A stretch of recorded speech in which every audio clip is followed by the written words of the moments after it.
Fazer uma vitamina. O que vai nessa vitamina? Vitamina vai coisa boa pra deixar musculoso. Nossa, verde não, essa vitamina. Aguita mineral. Olha, de malandro. Aguita. Do nada. Um vinagre pra fazer uma boa digestão da gordura, pra não impregnar nos músculos. Vinagrete. Um bom óleo. Gordura boa, gorduras saturadas.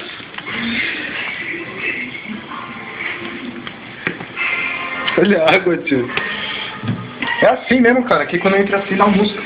Aqui, ó, muscalzinho, todinho. Pode falando. Chocolate faz bem. Aqui. A maisena pra não fazer cocô mole. Não vai fazer cocô mole, né, meu? Eu gosto.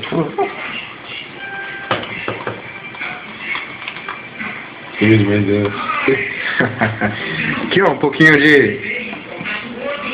Sem gordura. Creminho, não sei o que é isso, eu esqueci o nome disso aqui. Maionese. Um pouquinho de creminho sem gordura trans. Light. É light, hein? Caralho. Um pouquinho de açúcar. Açúcar.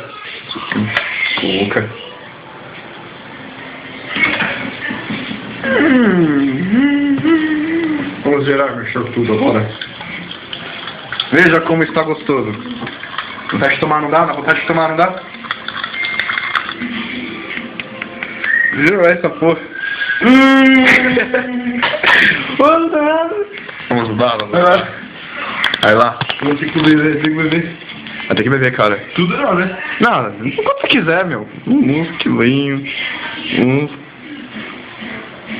Bebe mais.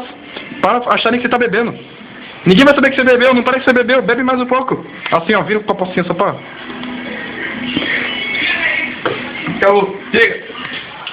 Deixa eu ver se é gostoso.